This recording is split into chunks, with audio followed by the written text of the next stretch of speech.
My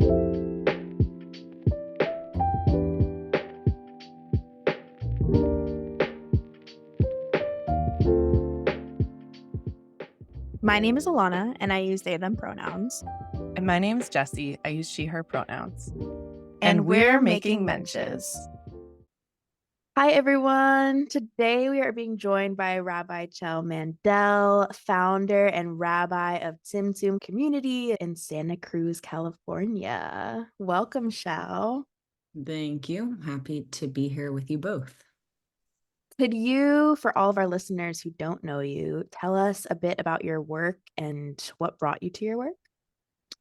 Okay, the short of the long. I'm going to say that a lot, and then it's going to be really long because this is how I am. That was part of rabbinic ordination, is you have to talk a lot and keep the stories going. Okay, I've been in Jewish education for, I guess, like 13, 14 years, and it's been a long journey. I never thought I would be interested in having a pulpit kind of job, running a synagogue. But as I went through rabbinical school, I got more interested in that. And during the pandemic, I moved to Santa Cruz, California, outside of San Francisco, and that's where I was working, was in San Francisco. And the work I'm doing in Jewish community really came from a gap in the community in which I lived. And I realized I was working in a synagogue out here in Santa Cruz, and I was like, I don't want to attend the Shabbats there. Not that they were bad or wrong, it just wasn't my flavor. And I started connecting with other queer Jews in the area and realizing there was a need. And so I just brought all the things I love together, and that's what brought me to this work. But coming to the rabbinate and all of that was a longer journey, maybe for more down the line here. Well, actually, we can get into that right now. Chel, tell us a little bit about your path to the rabbinate. Path to the rabbinate. Well, first, I just want to say is one, I don't necessarily recommend for anyone, unless you're like diehard want to do the learning. Like, it is not going to create a fruitful job necessarily unless you're willing to go into a denominational movement and plug into a machine.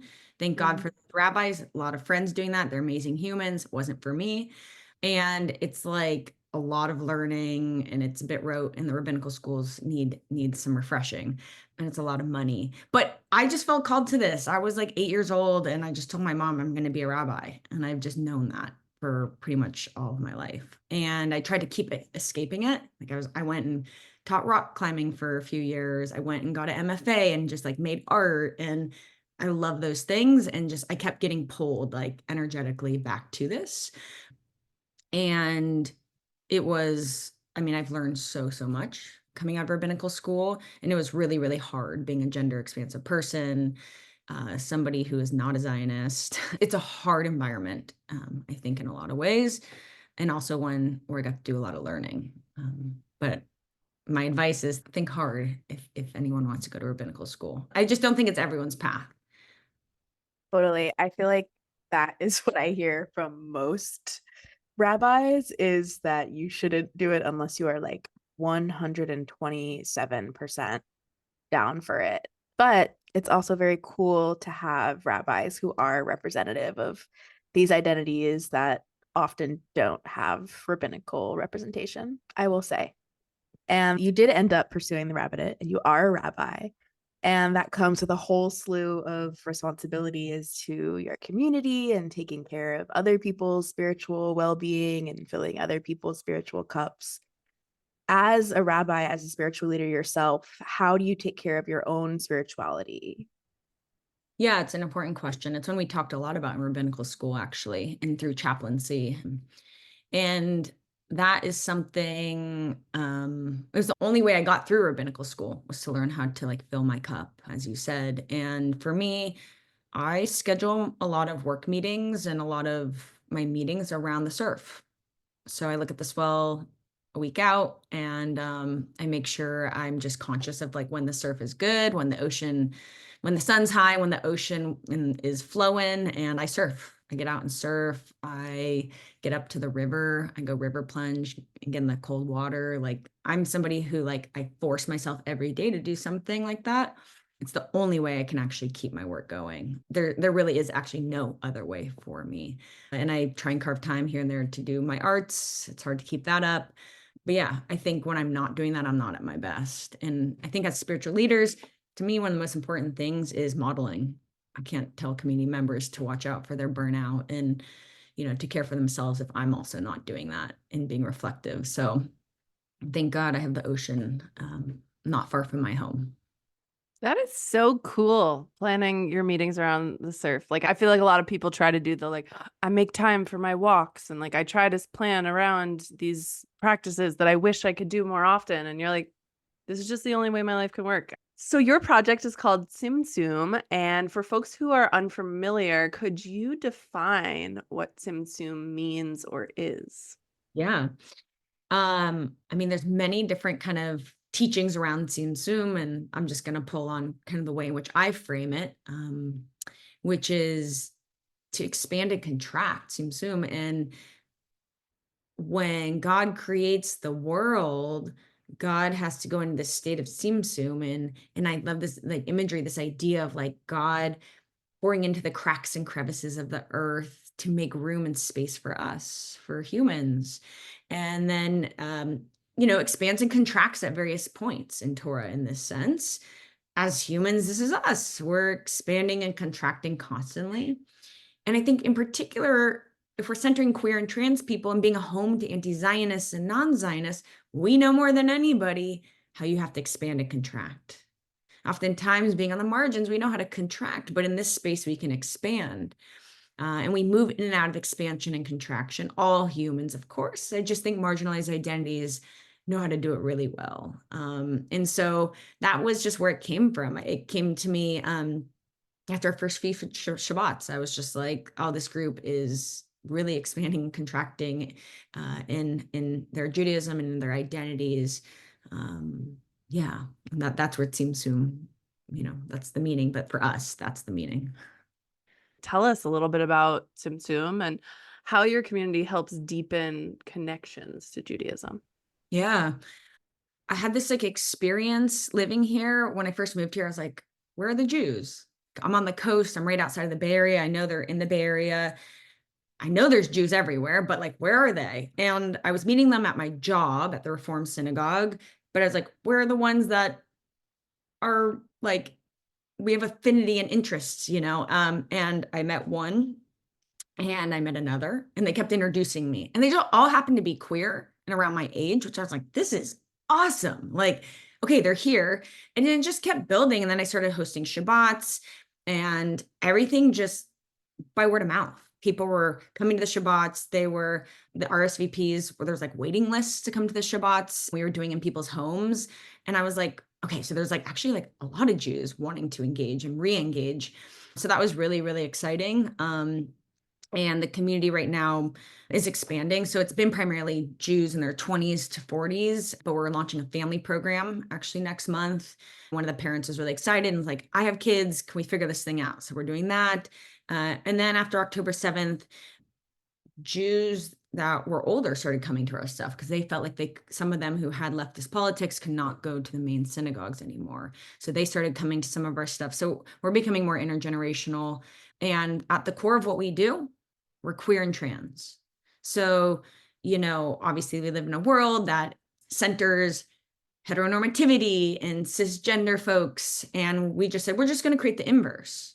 So we center queer, trans, gender expansive people, and we welcome our allies. But like at the core, pronouns are a fact in our community that we use them, right? It's assumed and in our community that like our davening, our singing team is like trans and queer and gender expansive. So we just like everything emanates from the queer and trans lens.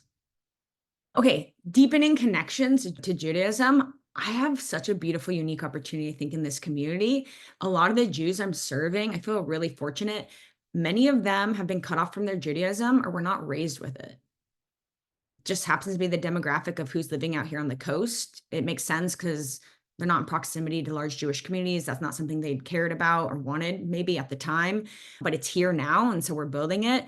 So what I notice is a lot of these folks will say, I only had one parent Jewish. I only have one parent Jewish. I don't know if I'm Jewish or not, or I never practiced, so I guess I'm not Jewish. Or they'll whisper to me like, oh, like I'm actually like not into Israel. Is that okay? I've never been able to be in a Jewish space because so I have this like opportunity to bring Jewish teaching and life to these people. And that is what we're doing. I'm like literally like, show up for Shabbat. Let's make practice around Shabbat. Let me teach you about it. Bring it into your home. Let's sing. Let me teach you the prayers. So I feel like it's a really like learning and evolving community. And my whole philosophy is you work from the tradition and go out. So I think queer and trans Jews and young Jews and progressive Jews completely deserve Torah. They deserve halakha. They deserve depth beyond tikkun olam. I'm sorry, I'm not the first person to say it, but tikkun olam is great. Let's repair the world. But like, there's also a million other amazing, beautiful, deep values and lessons. So I try and teach on that level. And then once we have the core, we can deviate and adjust and evolve. But as we know, Torah changes all the time because we're changing. We are the ones looking at Torah and engaging with it. And so that's what I hope that I'm bringing to this community. Thank you. That is really beautiful and really important. And I wish that there were more communities that were dedicated to doing that work. I definitely think they're like slowly starting to crop up, which is really amazing. But that's definitely something that was a gap in my Jewish spirituality and education growing up. And I can only imagine the kind of person that I would be now and the things that I would know now if I had access to a community like the one that you've created. Thank you. I think that it being a queer space explicitly and being for queer and trans people is something that is so important, and of course speaks deeply to us as making mentions because the spaces that we create are queer. We're curious like what the response has been to being an explicitly queer space, a queer affinity space. Yeah, it's a great question. I mean, it's tricky. I'm saying this is like a queer trans affinity space, and I'm a big tent person. Like, I love bringing people in, and I like bringing people in who have difference than me, and I like engaging. So I would say at this point, the majority of everything we do, the people who show up, queer and trans, hands down. And then there's some like cis straight people sprinkled in there, right? Allies and people who can show up and be with us and be like us. And I think like, again, let's like expand what it means to be queer. This is a way of thinking, a way of being. And I've met people, this could be controversial in the queer community, but I've met people who are straight and cis, but like can totally tap into the mentality of queerness and thinking outside the box and thinking of ways that by centering the margins, right? It's been tricky at moments, but I think because we're making sure the majority of who we're serving and what we're doing is queer, I'm cool with letting in some of the other identities outside of that, if that makes sense. Yeah. Yeah, that definitely makes sense. And this question too, because you brought up halakha, is there like a specific minhag? I know you said maybe there's not like a movement that necessarily it's Tzimtzum is aligned with, but are people showing up expecting Ashkenazi, Nusach, or Sephardi? Or I'll just back up to say I went to the Academy for Jewish Religion in LA. And the reason why I chose this school, 100%, the core reason was because the teachers are Reform rabbis, conservative, Orthodox, renewal, etc. So I feel really blessed. I had the experience of being taught from all different denominational backgrounds, halakha from a more progressive liberal perspective to a more Orthodox perspective. I also grew up in a reform space. I've worked in conservative spaces. And then I had the beautiful privilege of doing my rabbinic internship at the Kitchen in San Francisco. And again, they're a space that's like crafting their own. And what does halakha look like in that space? So I feel like I've had a lot of models and experiences of being in spaces that craft it to who their audience is. And I think that is crucial. So, I mean, of course, it's coming from me. And my nusach is Ashkenazi. This is my background. This is how I've approached it. I'm not married to it. And every time I'm engaging with our community, I'm thinking, who are our people? What are their needs? What's their level of interest? What's their level of knowledge? And that's kind of a gift of creating a community and co-creating and dreaming into a community, is that we can craft it to the people. And so we're creating minhag. And I'm taking too from like my knowledge of spending many years in Jewish community and working in Jewish community and taking what's worked and evolving and adapting. And also being really careful to not become the sage on the stage and engaging and talking to people in the community, my song leaders. What do you think about this? Or how might we do this? So our minhag is at this moment to observe and to listen and to be with the people. You have to be a rabbi for the people, like I'm not doing this for me. I'm doing this to serve the people and Hashem, God. So yeah, and that's not like the clearest answer, but you get what I'm getting at here. Yeah, absolutely. And I personally feel that a lot of people are moving towards that direction of like less alignment to a certain movement and more like I want to know what other groups have been talking about and raised on their whole life. Are there more quote unquote traditional elements as a part of Tzimtzum, or what is kind of your new tradition? Yeah, there's a few different things, but I'll just say one that's near and dear to me is the mikveh, right? There's so many different opportunities in life. We go to a mikveh to immerse in water for life's transitional moments and beginnings and endings. We run a mikveh at different times of the year, and particularly I've been running around the high holy days. This is something I did at the kitchen. I didn't invent this. This came from the kitchen, but I was fortunate to run the first gender expansive mikveh at the kitchen in San Francisco. And so I took that here and built on that in my own iteration. And like last year, we immersed at the river at 6 a.m. at sunrise, and it was for trans bodies, gender expansive bodies, different bodies, and just like centering that. So taking this tradition and then applying it and doing the thing and teaching from there and doing the traditional blessings, but maybe creating our own intention and being with bodies a little differently than maybe traditional halacha would ask us to, right? And same with like Shabbat. We've done Shabbats in people's homes, and we're giving the tools to do the blessings and really create community. So that's like traditional, and many of these Jews aren't observant, right? So like it's funny because I'll come from the tradition of being like, let's just sing, like let's not put music on. And at times my partner is like, let's play music and dance, So I'm like, oh yeah, okay, well, this community is okay with that. Like, where's the line and how am I teaching? So constantly figuring that out. But the mikveh is like one example. I think that's a great example. I think we've talked a lot about like the ways that traditions like the mikveh can be sort of updated and, I don't know, reimagined to fit the needs of our communities.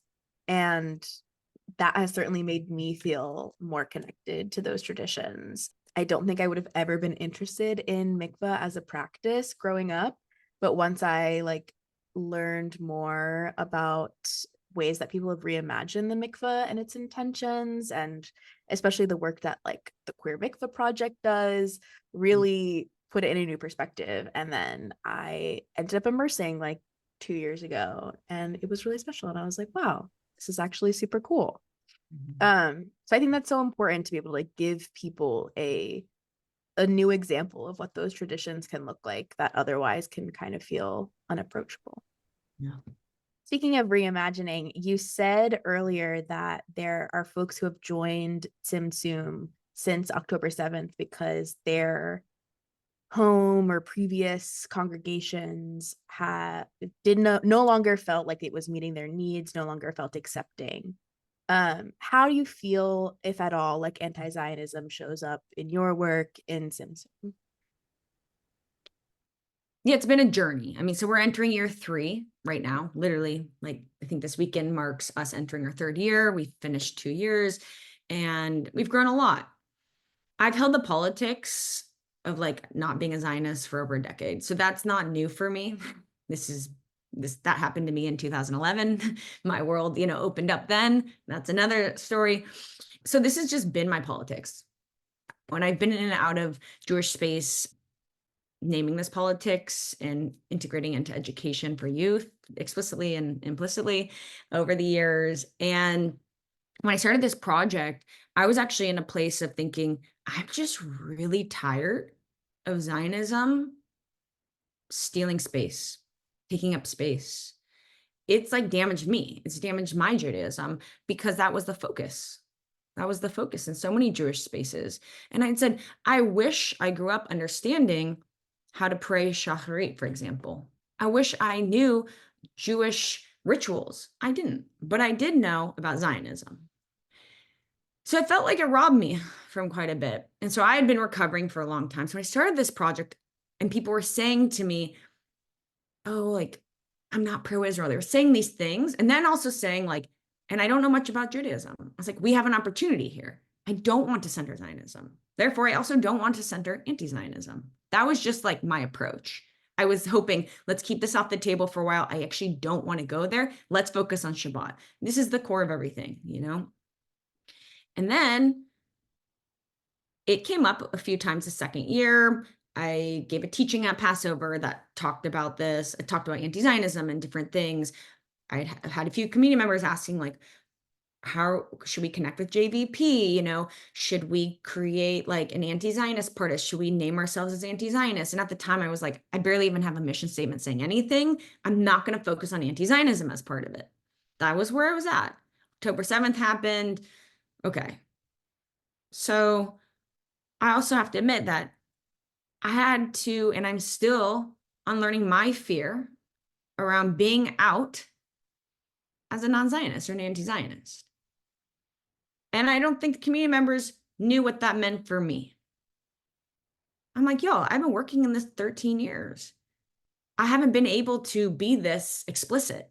I've been in rabbinical school. I've been teaching at a Jewish day school. I've been running as director of education in a synagogue. I've had to be careful with my politics, and my whole career hinges on this. So I just say, so October 7th happens, and then there's this expectation that our mission statement's going to evolve overnight, and we're now like, you know, the most anti-Zionist project in the world, whatever. Like that was not possible because I had to go sit with some of this. And over the last months, like we have a leadership team that's developed. We had an advisory team that was talking about Zionism, anti-Zionism, how does that fit in? Naturally, I was going to some of the protests, some of the organized things for Palestinian liberation. So people who know me know my politics. But people who didn't know me or the project that well wanted it to be more explicit, which I understand. So with that, we reworked our values. They're on our website. I'm going to say two things. One, it was very important to me, and it still is. I'm still developing the language, so bear with me. But I thought it's very important to, instead of saying, we're an anti-Zionist community, come to our anti-Zionist Shabbat. High Holy Days, they're anti-Zionist High Holy Days. People have asked me this. Why aren't you using that language? This is important. For me, the inverse is important. Again, I don't want to center Zionism by saying we're anti-Zionist. People would disagree and say that's very important. So I'm trying to find the middle ground and saying we're home to anti-Zionists. The majority of our people are anti-Zionists or non-Zionists, questioning and confused Jews. This is what I'll say. You're welcome here. This is who we center. Just like I said, we center queer and trans.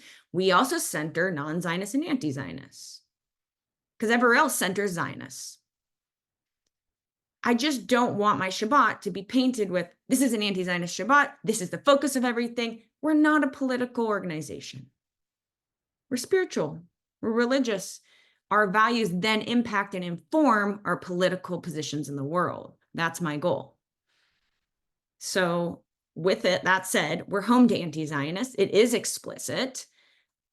That's one thing. The second thing I was going to say is, yeah, people from the area were feeling hurt and harmed by different Jewish institutions who didn't make space for them after October 7th.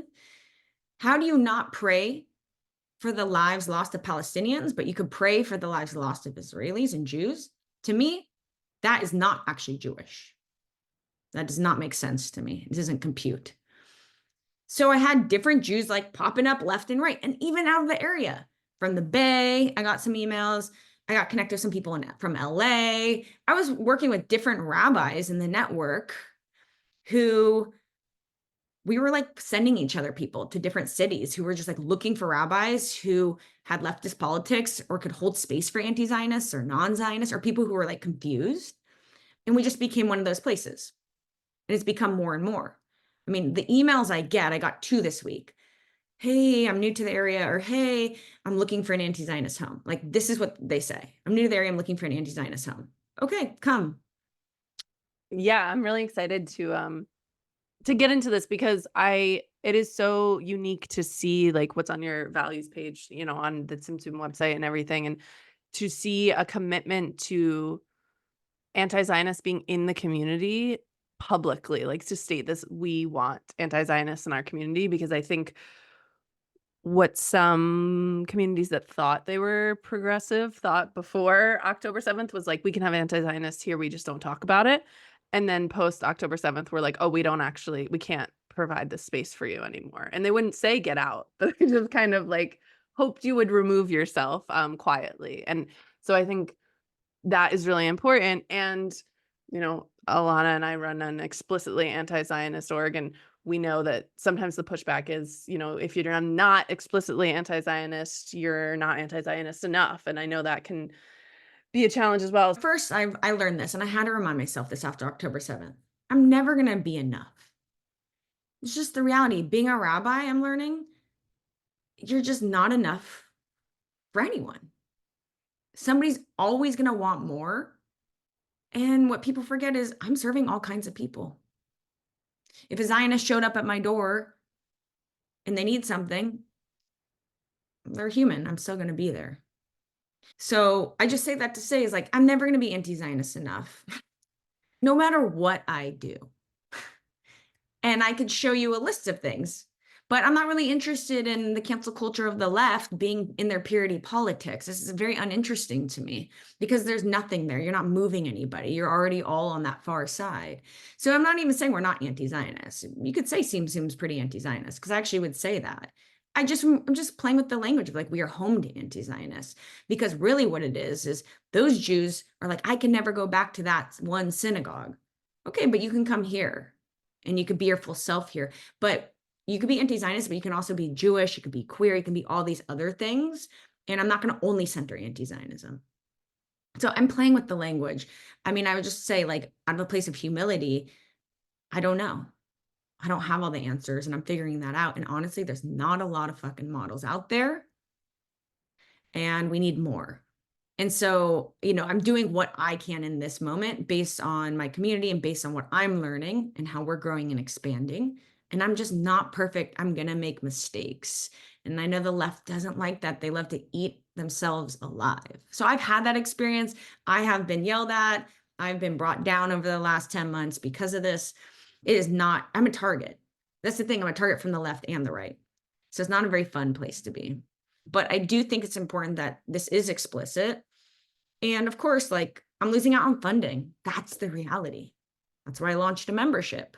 You want an anti-Zionist space? You have to fund it for now, right? Like, I'm limiting my opportunities, and I'm in my 30s. Like, I've spent my 20s wanting to get to this place of feeling in alignment with myself, and I do.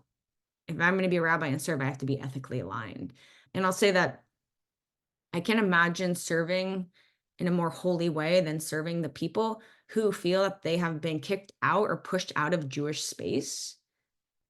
Anti-Zionists deserve Jewish space. They're Jews. Whatever happened, Jews have never been a monolithic group. So I don't know why now, all of a sudden, we're alienating this group of people. So yeah, I don't know. For me, it's an opportunity to just serve, and that's what I'm doing. Yeah, that's exactly where I was going to go with it too. It's like, what, even without stating we're an anti-Zionist organization, like, what opportunities have you lost? Because even though you're not, for those on the left saying it's not anti-Zionist enough, like, it doesn't really matter to the people in the moderate or on the right. Like, you put anti-Zionist anywhere on your website, they're like, great, we can't go near that with a 10-foot pole. So funding wise, absolutely, like, loss of opportunities. Has there been any loss of opportunities with like other Jewish communities in your part of the world? Has there been any pushback from other Jewish communities based on your positionality? There's pushback from us. And I think these big institutions think they hold all the power. But what happens when people start coming to places like Tzimtzum, a small little startup project? But actually, we're attracting people because what we're doing is what's serving the people. I will just say, some larger Jewish institutions have asked to partner with us on things. And we just said, oh, sorry, like our values aren't aligned with your actions or your values. And that's okay. And I'm like out here being like, no harm. I still like you. I do believe in the web. I do believe in networking. I believe in connection. Like we need each other. This is like the example of a minion. You show up for the minion because this is what we have to do. And I don't care who's in my minion. I don't care about your politics. We're there for sanctification, right? And the sacredness of this. So for me, I'm not trying to sever relationships, but I am working to be honest and not partner with places that are out of alignment. And it's very tricky because I also partnered with certain groups that haven't aligned with some of the community members' values. So it's like constantly doing that walk. And I've cut off ties with some of those groups and I feel fine about that. I think I've gotten to the place where it's like, okay, I've set the place on fire. Let's let it burn down now. Like yeah, like I've already like cashed in all my chips. Like I'm maybe not hireable in a lot of places. And I'm like, okay, well, that's just where I'm at. And you know what I mean? Like for a while I was like tiptoeing towards that. And now I'm like, nope, I'm all in. This is where I'm at. Yeah, thanks for speaking to the nuance and the discomfort and complicated conversations come along with making a decision like that. I think it is difficult. It is really difficult to walk the line in Jewish spaces and to figure out like the best way to make the people who we are values aligned with feel comfortable in our spaces while not like, yeah, while still being able to create the space and having the money to create the space and, you know, needing to prioritize like your well-being and livelihood and what feels comfortable for you. And I definitely think, yeah, Jesse and I spent the first year of our project like not talking about Zionism at all because of that exact reason, was not like wanting to do specific work and knowing that we would no longer be able to do that once we were clear about what our values were. And we couldn't. This was we no longer do that kind of work. And like it brought us to the work that we do now, which feels like 100 times more fulfilling than that work. And so, yeah, it's bittersweet for sure. Yeah, I mean, For it sure. also it just goes back to the point of like not being enough for everyone, and that you have to be okay with that. I'm not a political organization, so I just both sides, and I think it just comes to a point where I have to be okay. Yeah. Yeah. And I think like part of the struggle is that within larger Jewish institutions, there's so much room for variety because there are so many different congregations, there are so many different collectives, there are so many different like there are so many different sects of Judaism and then so many different congregations and groups of people that fall under each of those sects. But there's so few spaces that cater to anti-Zionist people that I feel like there's this like, I don't know, push for perfection almost, where it's like in an ideal world, there would be a community like Tzimtzum that exists that is standing where you are on like being open to anti-Zionist, but maybe for some folks not being anti-Zionist enough.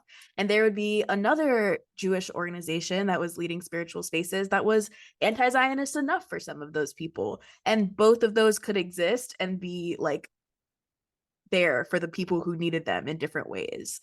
And yeah, I do think that that's really hard. And I do think that it is really, yeah, it just speaks to a complication that I think has also come up for us a lot, where it's like trying to figure out like where anti-Zionism ties in with Judaism and how to like bring Jewish spirituality to anti-Zionist Jews while recognizing that people who are not Jewish and are anti-Zionist are then expecting something out of the organization that maybe is not actually related to the Jewish organization itself.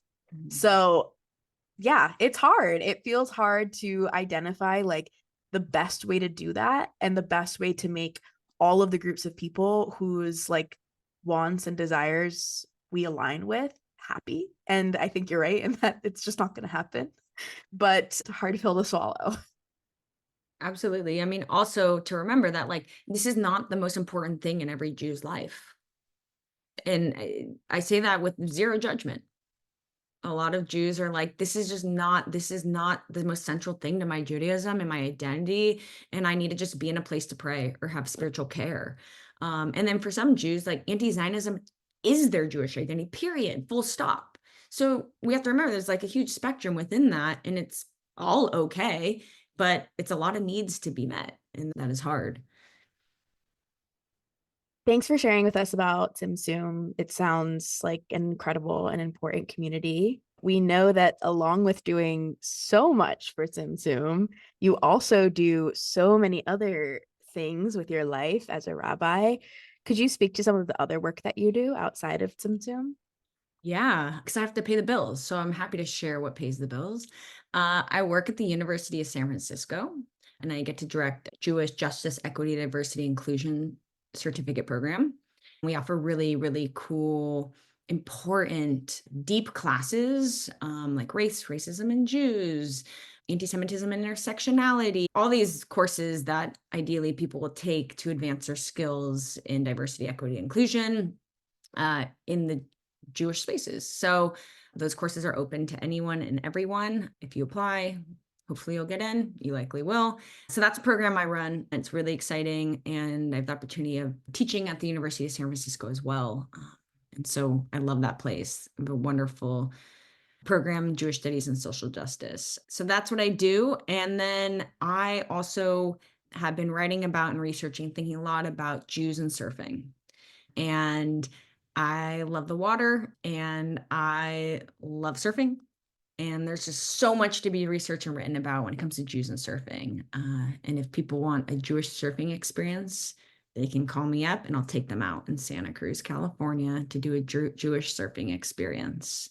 And hopefully I'll be writing and publishing more about that in the future. But that's what I'm also working on. That is so cool. Are you like the first person to be doing that work? Are there other people who have written about this or done this? There's a book called Surfing Rabbi. It's a Chabad rabbi. The work I'm doing is a little different. I don't want to be known as a surfing rabbi at all. My thesis was Surfing a Palace in Time, the phenomenological experience of God, how we experience God on the water. And I actually made a few minutes short on it. So I'll share the video with you. And I'm hoping to do more on it. It's niche, but I'm really interested. There's so many beautiful references in Torah, in mysticism around the water, and God meets the people at the water over and over again. I wrote 25 pages on this, just around all of the textual references. So why wouldn't we find God on the water or at the water's edge? So that's work I'm really passionate, interested in. Because I think a lot of the work I naturally, and based on my identity, have always done the Jewish social justice thing, which I love. And I could do, and I teach around this and have for a long time. But I think I get this like pleasure of doing something that just brings deep joy to myself and others, which is surfing and being at the water. And in particular, I felt guilty after October 7th, researching and writing about this, feeling like, oh, I should be researching and writing about something relevant and social justice oriented. But I think it's really crucial as Jews and as Jewish leaders that we also lift up Jewish joy. Simcha, it's like super important to the fabric of being. And it's the only way I think we can like heal and move through is to find joy in moments of life. And so that actually like propelled me to be able to move forward in this time, is to find pathways to divine joy, because divine joy is happening simultaneously to the pain and death in the world. And I know I have privilege in saying that and researching that. And it's important to me. Thanks for sharing about that. I think people will be looking forward to reading or learning more about that with whatever you do end up putting out. As we near so quickly the high holiday season and all of its joys and introspection and challenges, are there any events at Tzimtzum that people should know about? Yeah, they can go to our website. There'll be 5 offerings leading up to it. We'll have the queer, gender expansive mikvah at sunrise. about 5 days out or 6 days out from Rosh Hashanah. We have a Rosh Hashanah service, a Tashlich experience at the beach after. We just do day 1 Rosh Hashanah. We'll work towards day 2, God willing, with more hands and help and hearts in the future. And then we do Yom Kippur, kind of a morning service mixed with a core service. And then my partner will be leading a somatic grief meditation to deepen in the afternoon that day. So those are our offerings, and people can email us on the website about them. And they're going to take place in a really beautiful garden. So I encourage anyone that's local to come. I was just about to ask if those were specifically for people who are able to be there in person, or if there are ways people can join who are not there. I wish. We're not there yet. It'd be cool to do that, but right now it's just in person. I have an amazing leadership team that has helped usher this High Holy Day season in Tzimtzum into its 3rd year. And I have an amazing song leader, and I am the rabbi, the director, the operations manager, the fundraiser, all the things. So anyone's excited about this project and local to Santa Cruz and wants to come help build community, I'm here for that. I'm here for people to come help build and create and make it more accessible in the future to do High Holy Days, like live streamed. I'd love somebody to help me with that. So I'm here in community, and I don't want to do it alone, and I cannot do it alone. I recognize that. Good and important call. Yeah, literally. That's real. Great message for anyone in the Santa Cruz area. If you want to be part of this community, if you want to help support it, if you want to help make it so that folks like us on the East Coast can see what's going on over there, or just do anything else to support it, you should do so. Just reach out, it sounds like. Yes, just reach out. If anyone has creative ways to grow and evolve or fund projects like this or have funds, I have no shame in saying that we can use it all. That's how we build, and that's how we lift each other up. I appreciate that. Well, maybe that was it. But our final question is usually, if you could leave our listeners with one message, what would it be? One message. Wow. I have a lot of gratitude for those I stand on the shoulders of pushing things forward in Jewish community. We've only survived because people have moved things around and innovated and dreamed, and I get to do that because of those people. And so my message is courage, that may we all have an abundance of courage to push Jewish community life forward together and take the risks. It is scary, but we need to do it. We have to evolve together. Thank you so much. That is a perfect message to leave our listeners on after our conversation. And thank you for taking the time to talk with us and talk to our listeners, and for the community that you've made. We are very appreciative. Thank you. I appreciate the space that you are all creating. This is really important, and it's a great way to amplify voices that need to be heard. So thank you. Thanks for listening to Making Menches. As an explicitly anti-Zionist grassroots org, we don't receive any institutional funding or support. Please consider supporting our work by funding us. You can find the donation link on our website, makingmenches.com.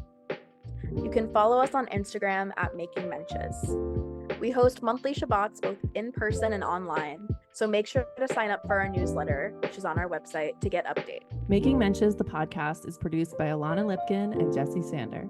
Intro music is by Nate Sander. Editing by Jesse Sander.